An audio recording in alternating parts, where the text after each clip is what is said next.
You're watching the Common Constitutionalist video podcast. Yeah, baby! Yeah.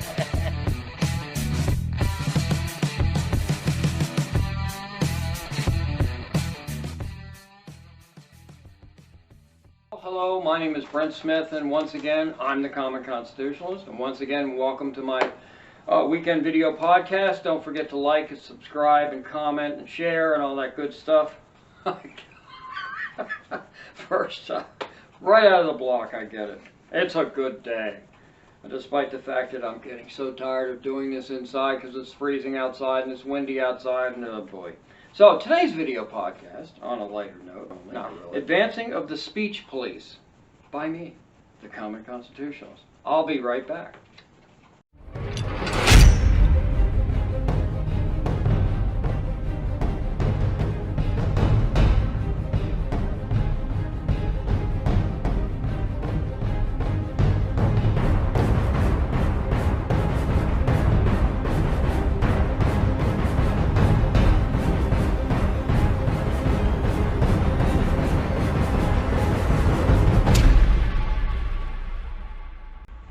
Okie dokie. I saw this article in the Blaze, and it piqued my interest, not in a good way. So I wish something. Wouldn't it be nice if all I had to, if all I was, if there, the only thing out there was like the Babylon Bee, funny stuff. You know, sure it picks on the left and everything, and it also picks on the right, but it does it in a very humorous way. Those guys are really brilliant over there. If you're not reading the Babylon Bee, the little snippets and stuff on the Babylon Bee, get to it. So, the title of the Blaze article is called "Insulting a Police Officer Could Soon Become a Crime in Kentucky." The bill would make it a crime to taunt a police officer to the point where it provokes a violent response. That's pretty vague, don't you think? So here we go, from the Blaze. A bill advancing out of a Kentucky Senate committee would make it a crime for people to insult, listen to this, would make it a crime for people to insult a police officer to the point where it causes a quote-unquote violent response, Fox News reported. The proposed bill came in response to the riots last summer. Okay, well there you go. What are the details, the Blaze asks? Well, funny they should ask that because they're going to answer their own question. The bill advanced out of the committee Thursday on a 7-3 vote. The bill's sponsor, Senator Danny Carroll, Republican of Kentucky, is a retired police officer who says that something needs to be done to prevent the escalation of riotous behavior. Lasers. Fire the lasers and the riotous behavior. Okay, anyway. Continuing on, quote, "In these riots, you see people getting up in officers' faces. You do that. Yelling in their ears. Yes, we do. We see that. Doing everything they can to provoke a violent response," unquote, he said. Quote, "I'm not saying that the officers do that, but there has to be a provision within the statute to allow officers to react to that." I agree to that, because that does nothing but incite those around that vicinity, and it furthers and escalates the riotous behavior, unquote. So what he begins with, in these riots,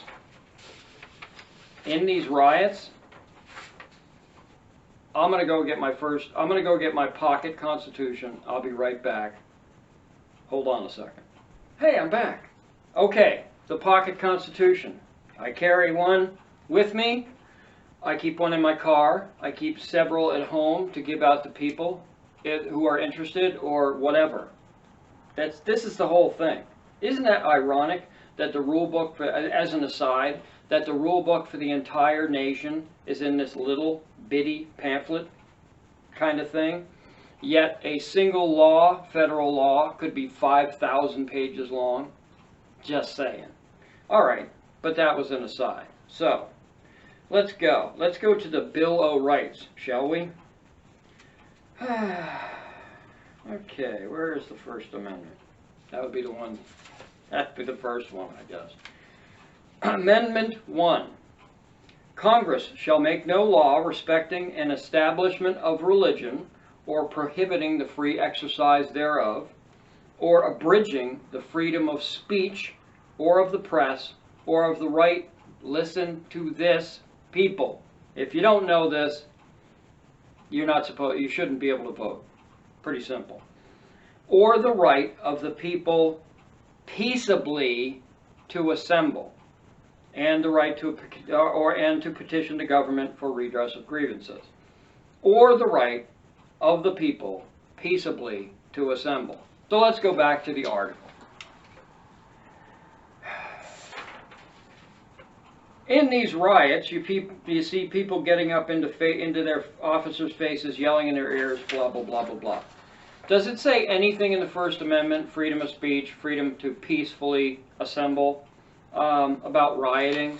No, it certainly doesn't, okay? So let's commit that one to memory and live by that.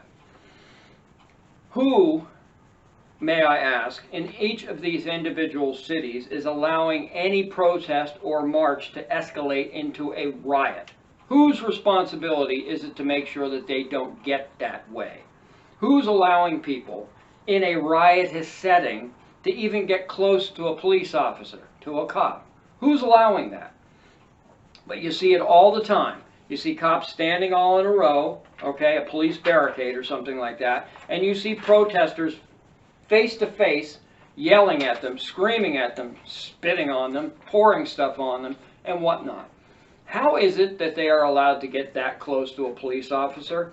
If somebody was to get that close to me, I would assume, and rightfully so, that they wish to do me harm, okay? And I would drop them before they get a chance to wish to do me harm. As soon as they get in my face, that's aggressive enough. So, as I said, if someone's coming at you and they're closing the distance rather rapidly, they're not coming at you to ask what's the weather or do you have the time, okay? So you have every right to drop them where they stand if you have the ability to do so. So I don't understand who is responsible for allowing the rioters to get this close to the police. I don't get it, okay? All right, so who's he again? Danny Carroll, the Republican senator, I suppose, he added that this country was built on lawful protest and is something that we must maintain our citizens' right to do so. What this deals with are those who cross the line and commit criminal acts. Okay, I'll give you that, all right? If someone lays a hand on a police officer, that's a completely different ballgame, folks. Fox News reported, quote, the bill kept language making a person guilty of disorderly conduct a Class B misdemeanor if they listen to this, if they accost, insult, taunt, or challenge a law enforcement officer with offensive or derisive words, or by gestures or other physical contact. Okay, that would have a direct tendency to provoke a violent response from the perspective of a reasonable and prudent person. Yes, you're right. If they accost them or make physical contact with a police officer, the police officer, just like any other citizen under the Constitution, in my opinion, can drop the guy. It's that simple. All right? Do what you need to do. You don't need to use deadly force, but you can drop him if you have the ability to do so. And if you don't, you need better training. Okay, anyway. But the fact that they put in this bill, if they accost and physical contact is completely different from calling somebody whatever, okay? Pigs in a blanket, fry them up like bacon, or something stupid like that, okay? That's an insult, but it's not laying hands on somebody. If somebody calls you a name, that's not a provocation for you to beat the crap out of them or shoot them, All right. So insult, taunt, or challenge a law enforcement officer with offensive or derisive words or gestures, that's just bullcrap. That's sophomoric bullcrap. A class, now listen to this, that Class B misdemeanor carries a penalty of up to 90 days imprisonment. The bill is headed to the full Senate in Kentucky and could be passed as early as next week. Okay, so this is, frankly, this is just insane. And once again, it's a Republican that starts the autocratic ball rolling, because they can't see the forest through the trees, as if something like this will ever end with just this bill. Okay? The Republicans passed this bill with good intention, screwed up intention in my opinion, but still good intention, and then the Democrats take over and they got that foundation to work with. They built the framework has been built by a Republican for them, and then they can just add on with more vagaries. That's the way this always works. It's like compromise. All right, it's the same thing. Examples like this, I write because I had a note. I had to write my notes. Is why we are where we are in the history of this country. And it almost always starts. Look back in history. It almost always starts with a Republican, which leads to a Democrat who will invariably bastardize the original good intention of a short-sighted Republican. Just look back. Look back. All right. It's just whatever. The Blaze writes, what are others saying about this? Let's find out. Okay. Oh, again, I'll remind you, don't forget to subscribe to the channel. Don't forget to like me, because everybody likes me. Oh, yeah, baby. And comment and share. So I would appreciate it. Thank you very much. So Kentucky State Senator David Yates, a Democrat, seemed to suggest that the bill is overkill. I agree with the Democrat, but not for the same reason, obviously. Ready? I don't believe that any of my good officers are going to be provoked to a violent response because somebody does a yo mama joke or whatnot, quote unquote, Yates told the Louisville Courier-Journal. Okay, I agree with that. You're absolutely right. Nor should they. But they also shouldn't be face to face with somebody. All right? I'll discuss that at the end. Actually, you know what? Why don't I just handle that right now? If this thing becomes law, it should be amended to say that protesters, it should never get to a riot. The police should just shut it down if it's a riot and do whatever they need to do, okay? Protesters should not be able to get within 3 to 5 feet of any police officer unless the police officer deems it to be so, okay, accepts that, them coming into his space. Particularly during a protest against police or against authority or whatever, against whatever. And the police believe, which is more often than not in these protests, that the protesters may very well do them harm. They shouldn't be able to get up here and start screaming and yelling at them, and they shouldn't be belly to belly like you see all the time in these police barricades, and the people are trying to knock down the barricades. So how do you prevent something like that? Okay, what you do is you get a couple guys with megaphones along the police line, or one guy with a megaphone along the police line. You set this thing up, and as the crowd is approaching you, within 50 feet or so, whatever it happens to be, you just let them know, here's the deal. You can protest all you like. If it becomes a riot, we're shutting you down with any means necessary, period. No debate.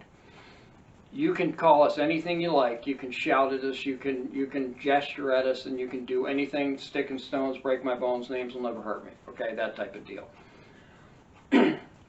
But if you come, and you could put a tape line. If you cross that tape line over there, we will tase you immediately. And we have 200 officers, every one with 2 or 3 tasers on them, so we're not going to run out. No matter how many people you get, we're not going to run out. So the minute anybody crosses that line, we assume that they mean to do us physical harm, and we will tase you and put you down, okay? By any means necessary, but at that 3 or 5 foot mark, whatever the tape says, or whatever it happens to be, we're going to put you down. And that's the way it is. Everybody, you've all been warned, you all understand, okay? Assuming you speak and understand English, there you go. And that's the way you do it. That way, nobody gets close enough to this. Because if you're coming close enough, if you're coming like this to me, that is an absolute 100% indication that you're eventually mean to do me harm. You're not trying to, in my opinion, you're not trying to provoke a response. You're trying to do me harm. And if that's the case, I strike first, period. Now, you got to listen to this real close. This is great. This is awesome. Talk about hypocrisy. Corey Shapiro, an attorney with the American Civil Liberties Union of Kentucky, added that, quote, listen to the audacity of this guy. Quote, the idea that the legislature would be criminalizing speech in such a way is offensive. Are you freaking kidding me? Quote, verbally challenging police action. What police action? They're just standing in a line. There's no action. Even if by insult or offensive language, as a cornerstone of our, of course, democracy. I don't know whether these guys are too stupid to know that we don't have a democracy, that we have a republic, but, and they're saying this on purpose because the more, if you repeat it often enough, it just becomes fact, by default, something, or they just don't understand what the difference is. I don't know, whatever. He told the outlet, I guess whoever, the Courier Journal or whatever it is. Quote, and the First Amendment protects people's ability to express themselves. Listen, listen, listen. And the First Amendment protects people's ability to express themselves even if it's using offensive words to police. Okay, do we have all that? Everything's processed? Or do I need to read the First Amendment about peaceably assembling and freedom of speech, okay? Particularly freedom of speech. All right. It just says it won't be abridged. It doesn't say what kind of speech. It just says it won't ever be abridged.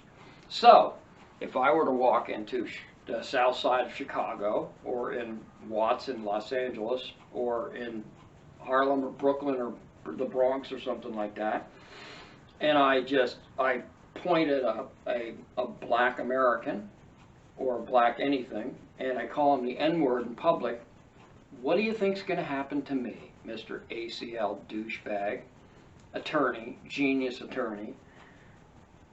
What if someone were to call a black police officer the N-word? What would the penalty be for that? How about this? Okay, and the penalty should be nothing.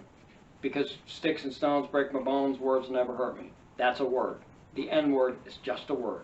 Just like any other word like cracker or whatever. Just like African American, black, Caucasian, white, whatever the crap. It's just a freaking word. If you're insulted by a word, you need help, okay? How about this? In case you're wondering what would happen to me.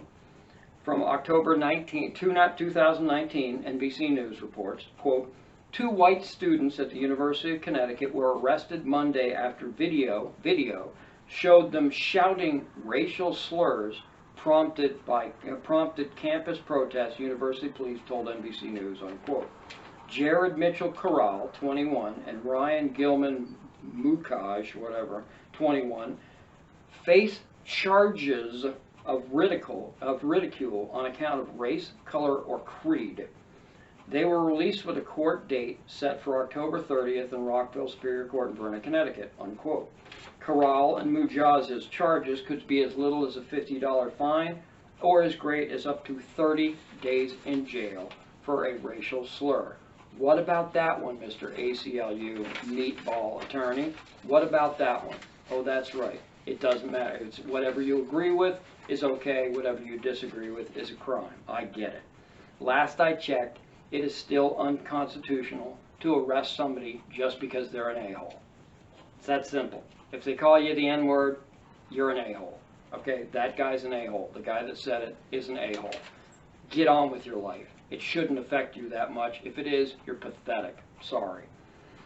And there are pages on pages on pages of Google or I use DuckDuckGo because I hate Google, of double standard examples of like this stuff on the web where people get arrested for racial slurs or gender or something like that. Look, listen to this one. In California is still trying to pass a law, and they may have already, to make it a crime, like a jail time crime, for just using the wrong pronoun for transgender people. Are you freaking kidding me? And by the way, I checked just a few days ago because I was doing research for something else. Did you know there are 112 different genders in America right now? 112.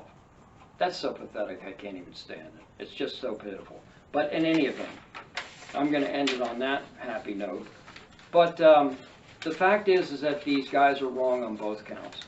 First off, whoever is allowing protesters, whatever, to get to a riotous position should be fired, arrested, or whatever themselves, okay, for putting police officers in danger purposely. The protesters should never be able to get within arm's length of a police officer, or maybe even further. How about social distancing, 6 feet, okay? How about that, all right? You can't get in within 6 feet of a police officer unless there's extenuating circumstances. But during a protest or a riot, there ain't no extenuating circumstances. So this is just absolute bullcrap. And like I said, this always begins with a Republican that thinks he's doing good. And he probably does, but it's very short-sighted, because once that becomes law, that becomes the framework or the benchmark of what to work from going forward, and you know it's going to be bastardized. It's going to be hijacked, and it's going to be bastardized, and it's going to get worse, not better. So that's all I've got. My name is Brent Smith. I'm the Common Constitutionalist. Thank you for so much for watching, and see you next week, or earlier maybe. I don't know.